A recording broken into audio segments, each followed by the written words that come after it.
এই শহরের রাজা আমি, এই শহরের রাজা। গঞ্জিকা সেবন করলে মনে মনে অনেক কিছু হওয়া যায়।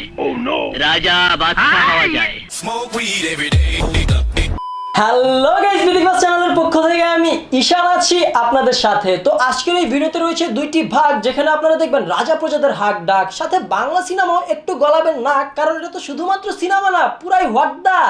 প্রথমেই দেখবো এমন এক রাজা যে খায় শুধুই গাঁজা, তাই তো তাকে রোস্ট করব উইথ মশলা ভাজা। ভাজা হবে করা প্রচুর বিনোদনে ভরা। তবে তার আগে আমরা দেখে নিব হরেক পদের রাজা, অল দা বাংলাদেশি রাজা। যেমন ধরেন হাসির রাজা, ফুটবলের রাজা, বনের রাজা।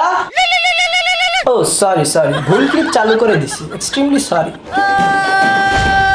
What? গানের রাজা মাহফুজুর রহমান। তুমি বুঝনি আমি বলিনি, তুমি স্বপ্নে থেকে নাও আসনি। আবে বোকা চন্দ্র, তোর এই গান শুনলে তোর স্বপ্নে রানু মন্ডলও আসবে না। ভাই তোমরা আসল মানুষের কথাই ভুলে গেছো। আমাদের গানের রাজা হিরো আলো। বাবা তোমার দরবারে সব পাগলের খেলা। উনি এসে গায়ক হবি। সিনেমার রাজা ফিল্মের এস্টা। ফাইনালি আমাদের ঢাকা সিটির রাজা হচ্ছে আমি ঢাকা সিটির রাজা।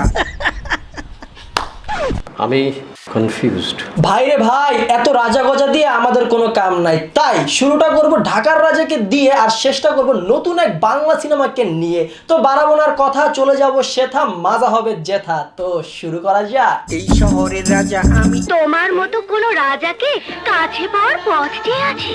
রাজা রানীর রাজি। প্রথমেই আমরা রাজা ভাইয়ের খই ভাজা গানটি বিশ্লেষণ করব। চলুন গানের টাইটেলটা পড়ি। আমাদের রাজা ভাই সরল অঙ্কের বিশাল বড় ফ্যান, তাই সে গানের টাইটেলের মধ্যে সেকেন্ড ব্র্যাকেট দিয়ে ভরে ফেলছে। বাট ইটালি মানে এই বান্দা ইতালিতে বসে আসে ঢাকা সিটির রাজা হওয়ার প্ল্যান করতেছে। তুসির ভাই বাহ। সেই 1757 সালের কথা। পলাশির ময়দানে টান টান উত্তেজনা, যুদ্ধ চলছে, বিশাল যুদ্ধে একদম লোমহর্ষক অবস্থা। সেই অবস্থায় লর্ড ক্লাইভের তরবারির আঘাতে বাংলা, বিহার এবং উড়িষ্যার শেষ স্বাধীন নবাব বা শেষ রাজা সিরাজউদ্দৌলার একটি বগলের চুল মাটিতে পড়ে যায়। সেই বগলের চুল দীর্ঘ 230-240 বছর মাটিতে থেকে ক্রিয়া বিক্রিয়া ঘটিয়ে সেই শেষ রাজা নবাব সিরাজউদ্দৌলার সেই বগলের চুল আজকের আমাদের এই ঢাকা সিটির রাজা। আমি মহারাজা। এই পাগলা চুপ থাক। মিউজিক ভিডিও শুরু করার আগে ভাই কিছু কথা না বলে আমি পারতেছি না ভাই। মানে একটা মানুষের এত প্রতিভা কিভাবে হয় ভাই আমার বুঝে আসতেছে না। মানে বিষয়টা একবার আপনারা দেখেন। Lyrics, tune, music compose Nazmul Hasan Kamrul, singer Nazmul Hasan Kamrul, direction production Nazmul Hasan Kamrul, model Nazmul Hasan Kamrul, এটা পুরো পোলার মডেল হইলো। Editor Nazmul Hasan Kamrul, camera Nazmul Hasan Kamrul. তোমার যে এত বুদ্ধি ভাই। মানে মিউজিক ভিডিও লিরিক্স থেকে শুরু করে ক্যামেরাটা পর্যন্ত সবকিছু আমাদের Nazmul bro, each and everything. মানে বুঝতে পারতেছেন তার ট্যালেন্ট, তার যে কোয়ালিটি। উজ্জ্বল প্রতিভা। সে তো মানব না, সে তো মহামানব। চলেন তার গানটা শোনা শুরু করি। আমি এই শহরের রাজা। রাজার চেহারাটা একবার দেখেন, মানে এত নিষ্পাপ, এত অবলা, মানে মনে হচ্ছে তার বুকের ভিতর কষ্ট লাগে। আমি এই শহরের রাজা। আমাদের রাজা ভাই একদম দাঁতে দাঁত চাইবা খিচ মাইরা বসে আছে। মানে তার মন চাচ্ছে সে একটু লিপসিং করবে, কিন্তু তার ঠোঁট বলতেছে ভাই তুই লিপসিং করিস না, লিপসিং করলে জুতার বাড়ি 2-4টা বেশি পড়বে। হাসি ফুর্তি করতে যাই। পিসের ঘড়িগুলো একবার দেখেন, মানে প্রত্যেকটা ঘড়িতে 12টা বাজে আছে। মানে ঘড়িগুলো পর্যন্ত সংকেত দিতেছে যে এই বান্দা গানের দফা রফা করে গোষ্ঠীর ষষ্ঠী বাজার পুরো সঙ্গীত শিল্পর একদম 12টা বাজে ছাড়বে।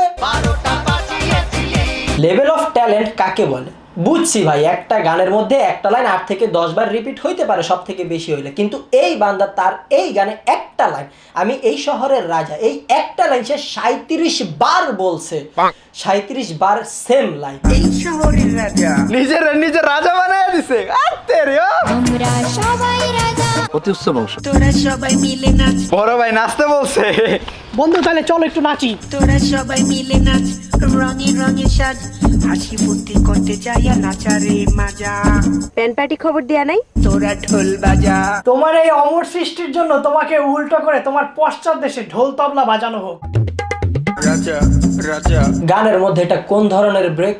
রাজা রাজা মানে মনে হচ্ছে মুখের ভিতর কোলাব্যাং ঢুকায় দিছে, এই জন্য ভয়েস এমন হয়ে গেছে। আমার হুকুম মানতে হবে, আমি মহারাজা। গান গাচ্ছেন না হাডুডু খেলতেছেন? আমি ঢাকা সিটির রাজা। ভাই গানের কলি আছে না? সাকসেসফুলি গানের পুরো জগৎ বা সঙ্গীত শিল্পর ইজ্জত মাইরা দিয়ে একদম সে আনন্দে আত্মহারা ভিক্টরি দেখাইতেছে। এই রূপনগরের রাজা, এই শহরের রাজা।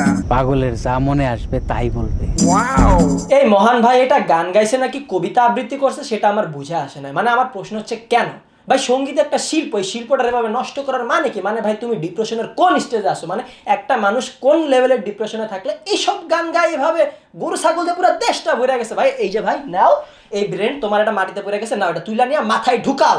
আমার হুকুম মানতে হবে, আমি মহারাজা। আপনার চিকিৎসা দরকার, আপনার ভালো চিকিৎসা দরকার। মনে পড়ে যায় সেই ছোট্ট দিঘির কথা। দাও 1000 টাকা দাও। সবারই মনে একটা প্রশ্ন ছিল যে এই ছোট দিঘি কবে বড় হবে এবং সিনেমায় নায়িকা হিসেবে তার অভিষেক ঘটাবে। অ্যান্ড ফাইনালি দিঘির নায়িকা হিসেবে প্রথম সিনেমার ট্রেলার মুক্তি পেয়ে গেছে। তবে এই ট্রেলার দেখার পর আমজনতার হাসি মুখটা একদম ফাটা বাঁশের মতো চুপসায় গেছে। এর কারণ এখন আমি আপনাদেরকে বলবো বিনোদনের সাথে সাথে, মানে সিনেমার পোস্টারটা একবার দেখেন, সেই 1980-90 সালের ফ্লেভার। সিনেমার নাম দিছে তুমি আছো তুমি নেই, বাট আমি মনে করি এই সিনেমার নাম দেওয়া উচিত ছিল সিনেমা আছে দর্শক নাই। ওর যদি কোনো ক্ষতি করে থাকিস তাহলে আমি তোকে খুন করে ফেলবো। আমরা এখন কত সালে আছি? 2004 2005 2000 কিংবা 2001 সাল হইব। তোরা তো তাও 2000 রাখছস। আমার তো মনে হচ্ছে সেই 1980-81 সালের ফ্লেভার। একবার কালার গ্রেডিং দেখেন, ভিডিওর কোয়ালিটি দেখেন। মানে কেউ যখন নতুন নতুন ইউটিউবের জন্য ভিডিও বানায় তার ভিডিওর কোয়ালিটিও তো এর থেকে বেশি হয়। এটা 2021 ভাই, সেই মানদাতা আমলের ফ্লেভার। Y bro Y? আরো কাছে টানছো না কেন? না আমি আসবো না, আমার লজ্জা লাগে। তোমাকে আজ নতুন ফুলের সুরভিতে ভরিয়ে দেব। ফুলে তো অনেক পোকামাকড় থাকে। আমার ফুল লাগে না, আমার সাবানই যথেষ্ট, কারণ আমার সাবানে আছে হাজারো ফুলের সৌরভ। অবস্থা দেখছেন? একটা গানের একটা রোমান্টিক সিনের শুট চলতেছে আর পিছে ব্যাকগ্রাউন্ড ধান ক্ষেত। মানে সীমার একটা লো বাজেট আছে। এখন সিনেমার নায়ককে দেখবো। এই হচ্ছে নায়ক। নায়ক টিকটক প্যান করছে, ব্যাপার না। বাট এই সিনেমার নায়ক হচ্ছে Singham, I mean special Singham. তো তাকে স্পেশাল বলার কারণ হচ্ছে এই যে দেখেন, নায়ক ঘুষি দিছে বাম চোখে, আরেকবার দেখেন ঘুষি দিছে বাম চোখে, আরেকবার দেখেন ঘুষিটা পড়ছে বাম চোখে, কিন্তু রক্ত আসছে ডিরেক্ট কপালে। ডান চোখেও না, ডিরেক্ট কপালে। কেমনে? বলেন দেখি ভাই, এই 2021 আইসাও কি ঘুষি দিলে এমন শব্দ হয়? ওস্তাদ যে সময় শব্দ হয় না। হায় রে খোদা, একটা খুন্তি মাটির মধ্যে পড়ছে তা তো টুং করে শব্দ হয়েছে। আরে ভাই এটা মাটি ভাই, এটা পাক্কা না যে মেটালের সাউন্ড আসবে। ঠিকই শুনছেন। এই আন্টির অ্যাক্টিং আমি খুবই পছন্দ করতাম। ওনার হুমায়ুন আহমেদের অনেকগুলো নাটকেই আমি দেখছি, বাট ওনারও এই সিনেমায় ভাড়ামি করাইছে। কালি দিয়ে চুলের শেপ আছে, মেকআপের মায়ের বাপ। এই সিনেমার সবকিছুই ব্যাকডেটেড, একদম 1980-90 ফ্লেভার। কিন্তু এই সিনেমার ভিলেন গুলা কিন্তু অনেক স্মার্ট। মানে একবার দেখেন এই ভিলেন গুলা ইন করে আসছে, মানে ইন করে আসছে মারামারি করতে। স্মার্টের লেভেল দেখছেন? সীমার একটা ফাইজলামি আছে ভাই, এই সিনেমা দেখার জন্য এতদিন ধরে অপেক্ষা করছি। ওরে দিঘি আফা, কুড়াল এমনে ধরে না, ঠিক আছে? এমনে যদি আপনি কুড়াল ধরেন তাহলে মানুষের হাত তো দূরে থাক, একটা ডিমও ফাটবে না। এই অমর সৃষ্টির জন্য এই সিনেমার ডিরেক্টরকে আমরা দাঁড়াইয়া সম্মান করি। এটা কি দেখলাম 2021-এ বৈশা? মানে এটা কি কোনো সিনেমার ট্রেলার দেখলাম নাকি কোনো যাত্রাপালা এনজয় করলাম? এটা আমি নিজেও বুঝতে পারতেছি না, পুরাই কনফিউজড। এই দিঘি তার একটা ইন্টারভিউতে বলে, ফুল স্পিডে কবে থেকে কাজ করা স্টার্ট করবা? ইনশাআল্লাহ যেদিন ভালো কাজ পেয়ে যাব। এইটা ভালো গল্পের নমুনা। মানে বর্তমান জেনারেশনের মেয়ে হয়ে দিঘি এরকম একটা কাজ বা এরকম সিনেমা কিভাবে করলো? এটা তো কোটি মানুষের প্রশ্ন। আর আমাদের হিরো আলম সিনেমা বানাইলেই যত দোষ। মানে একদিকে অপারেশন সুন্দরবন, স্ফুলিঙ্গ, মিশন এক্সট্রিম, এইসব সিনেমার ট্রেলার দেখে যেই একটু চিন্তা ভাবনা করলাম যে বাংলা সিনেমা উন্নতির দিকে যাচ্ছে, ঠিক সেই মুহূর্তে এসে এইরকম একটা সিনেমার ট্রেলার দেখা লাগলো। সত্যি কথা বলতে ভাই, দিঘি তার 15 সেকেন্ডের টিকটক ভিডিওতে যেই পরিমাণ নাচানাচি করে বা যত সুন্দর অভিনয় করে তা সে এই সিনেমার কোনো জায়গায় করে নাই। So guys, that's all today. আশা করি ভিডিওটা আপনাদের ভালো লেগেছে। তো ভিডিওটা ভালো লাগলে কি কি করতে হবে নিশ্চয়ই বলা লাগবে না। লাইক, কমেন্ট, শেয়ার, সাবস্ক্রাইব, ঘন্টা সবকিছু একসাথে বাজিয়ে দিবেন। তো দেখা হবে আপনাদের সাথে পরবর্তী ভিডিওতে। Till then stay well, stay awesome, by.